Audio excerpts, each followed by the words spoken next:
تو اللہ کے نبی صلی اللہ علیہ وسلم نے فرمایا اچھا تو کان لگاتے ہیں وہ دیواروں پر؟ کہاں؟ تو ٹھیک ہے، پھر عصر میں تم قرآن کی قرأت زور سے کرنا بند کر دو، یعنی آہستہ پڑھ لو۔ اور کب کان لگاتے ہیں؟ تو اللہ کے رسول قیلولہ کرتے وقت، ہم لوگ جب دوپہر میں کام کر کے آتے ہیں، گھر میں کھانا کھا کے تھوڑا سوتے ہیں، قیلولہ یعنی ظہر کی نماز کے وقت وہ کان لگا کر سنتے ہیں اور ہم کو پکڑ کے مارتے ہیں جب ہم زور سے قرآن کی تلاوت کرتے ہیں تب۔ تو اللہ کے نبی نے کہا ظہر میں بھی تم قرآن کو آہستہ پڑھو۔ دیکھیے آپ نے یہ نہیں کہا کہ نماز گھر میں پڑھ لو۔ مقامی آدمی ہو جو کہیں کا رہنے والا ہو، آپ اپنے گاؤں کے رہنے والے ہیں تو آپ اپنے گھر پہ نماز نہیں پڑھیں گے۔ کوئی مسافر آدمی ہے، سفر سے آیا ہے، تو وہ جہاں ٹھہرا ہے، جہاں رکا ہے، وہ نماز پڑھ سکتا ہے اپنے مقام پر جہاں وہ ٹھہرا ہے، اس لیے کہ اس کو قصر میں کرنا ہے، 2 رکعت پڑھنا ہے۔ اور مسافر ظہر اور عصر ایک ساتھ پڑھ سکتا ہے، مغرب اور عشاء ایک ساتھ پڑھ سکتا ہے، وہ 2 نمازیں ملا سکتا ہے، اس کو گنجائش ہے، لیکن مقامی آدمی کو نہیں۔ اللہ کے رسول نے ان سے کیا کہا؟ اچھا ظہر میں مارتے ہیں اور عصر میں مارتے ہیں، کہاں؟ تو ٹھیک ہے، ظہر میں آہستہ پڑھ لو اور عصر میں آہستہ پڑھ لو۔ اچھا یہ بتاؤ مغرب میں؟ تو اللہ کے رسول وہ بہت دیر سے آتے ہیں تو مغرب میں وہ کان لگا کے نہیں سنتے ہیں، تو آپ نے فرمایا پھر مغرب میں قرآن کی تلاوت زور سے کرو۔ اچھا عشاء میں؟ ہاں اللہ کے نبی جب وہ گھر کاروبار کر کے کھیتی باڑی کر کے واپس آتے ہیں تو عشاء میں بھی کان لگا کے سنتے ہیں۔ آپ نے فرمایا ہاں، تو وہ عشاء میں بھی نہیں سنتے ہیں کیونکہ تھکے ہوئے ہوتے ہیں، کھانا کھایا اور سو گئے۔ مغرب کے بعد آتے ہیں، سنتے نہیں ہیں، اس لیے آپ نے کہا مغرب میں پڑھو زور سے۔ عشاء کی نماز آپ اتنی دیر سے پڑھتے ہیں کہ ان کو نیند آ جاتی ہے، وہ عشاء میں بھی نہیں سنتے، آپ نے فرمایا تو عشاء میں بھی پڑھو۔ اچھا فجر میں؟ کہا اللہ کے نبی فجر میں تو وہ خود ہی گھوڑا بیچ کے سوتے رہتے ہیں، تو آپ نے کہا پھر فجر میں بھی زور سے تلاوت کرو۔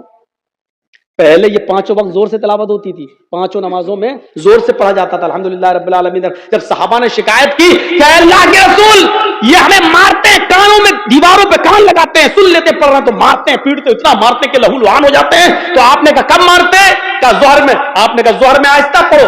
کب مارتے ہیں؟ کہا عصر میں۔ عصر میں بھی آہستہ پڑھو۔ مغرب میں؟ کہا نہیں زور سے پڑھو۔ عشاء میں سو جاتے ہیں وہ، زور سے پڑھو۔ فجر میں نہیں اٹھتے ہیں وہ، زور سے پڑھو۔ میرے بھائیوں یہ سلسلہ چلتا رہا، بہت دنوں تک یہ سلسلہ چلتا رہا، اور اتنے دنوں تک یہ سلسلہ چلا کہ مکہ فتح ہو گیا۔ جب مکہ میں کامیابی مل گئی اور نبی کی حکومت آ گئی، تب صحابہ کرام نے پھر عرض کیا، اب جو چیز بتانا چاہتا ہوں وہ سنیے آپ۔ اب صحابہ نے عرض کیا اے اللہ کے نبی جب ہمارے حالات خراب تھے، جب یہ ہمیں مارتے تھے پیٹتے تھے، جس کی وجہ سے آپ نے آہستہ پڑھنے کا حکم دے دیا تھا ظہر میں اور عصر میں، اب تو یہ مارتے نہیں ہیں، اب تو حکومت ہمارے ہاتھ میں آ گئی، اب تو مکہ اور مدینہ کی باغ ڈور ہمارے ہاتھ میں ہے، تو اے اللہ کے نبی ہمیں پہلی والی اجازت دے دیجئے، اب ہم پھر سے 5 وقت کی نمازوں میں زور سے تلاوت کریں۔ بھئی حالات اب ختم ہو گئے، پہلے حالات برے تھے اس لیے آپ نے آہستہ پڑھنے کو کہہ دیا، اب تو ہمارے فیور میں ہے حالات، اب تو ہمارے حق میں ہے حالات، تو اب کیوں ہم آہستہ پڑھیں، اب ہم زور سے پڑھیں گے۔ آپ نے کہا نہیں بالکل نہیں۔ صحابہ نے کہا اللہ کے رسول کیا یہ وجہ نہیں تھی کہ یہ لوگ ہمیں مارتے تھے اس لیے آپ نے آہستہ پڑھنے کے لیے کہہ دیا تھا؟ آپ نے کہا وجہ یہی تھی۔ کہا جب وہ ریزن ختم ہو گیا، جب وہ وجہ ختم ہو گئی تو اب زور سے پڑھنے کی اجازت کیوں نہیں دی جا رہی ہے؟ اللہ کے نبی نے کیا فرمایا؟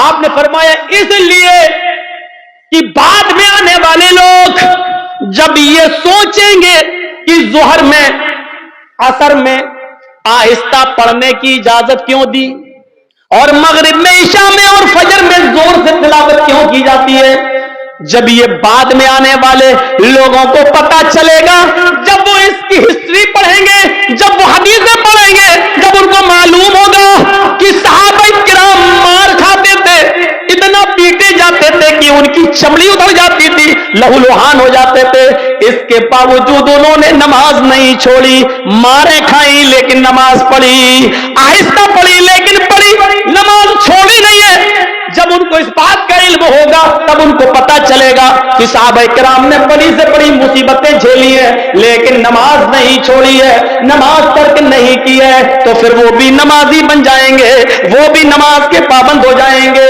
اب آپ کو اندازہ ہے میرے بھائیوں، صحابہ کرام مارے کھاتے تھے، اتنا پیٹتے تھے کہ ان کی چمڑی ادھر جاتی تھی، جسم سے خون بہتا لیکن اس کے باوجود نماز پڑھ رہے ہیں. اللہ کے رسول نے کہا زور سے مت پڑھو, آہستہ پڑھو, لیکن پڑھو. نماز ایسی کنڈیشن میں بھی معاف نہیں. ہٹے کھٹے تندرست ہیں اور نماز نہیں پڑھتے. اور جرأت دیکھو, بہادری, ہمت تو دیکھو. اذان کی آواز آ رہی ہے, کچھ لوگ مسجد میں نماز کے لیے جا بھی رہے ہیں, لیکن کلیجہ اتنا بڑا کہ ان نمازیوں کے سامنے ہوٹلوں پہ بیٹھ کے چائے ہم پی رہے ہیں. ہمارا دل اور ہمارا کلیجہ کتنا مضبوط ہے. یا اللہ تیرا عذاب کیسے رکا ہوا ہے. اتنی بڑی غلطی اگر پرانے پچھلے زمانے کی امتوں نے کی ہوتی تو ابھی تک آگ اور پتھر کے عذاب سے وہ ہلاک ہو گئے ہوتے. اللہ رب العالمین کا عذاب ہم پر آ کیوں نہیں رہا ہے؟ اس کی وجہ کیا؟ اتنا بڑا کلیجہ. مسجد کے سامنے ہوٹل کے باہر, مسجد کے باہر ہوٹل پہ بیٹھ جائیں ہم, اور نماز مسجد کے اندر ہو رہی ہو, اور ہم مسجد کے سامنے سے گزر جائیں سائیکل لے کر اور بائک لے کر.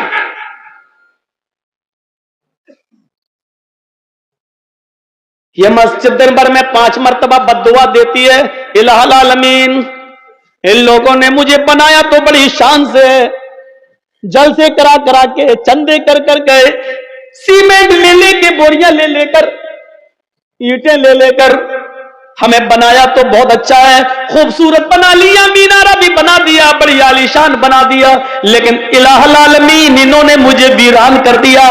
بنانے کے بعد مجھے آباد نہیں کیا. اے اللہ انہوں نے میرا پیٹ نہیں بھرا.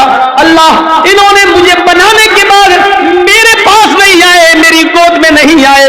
اے اللہ جس طریقے سے انہوں نے مجھے بنانے کے بعد ویران کر دیا, اے اللہ تو ان کی زندگیوں میں ویرانی پیدا کر دے.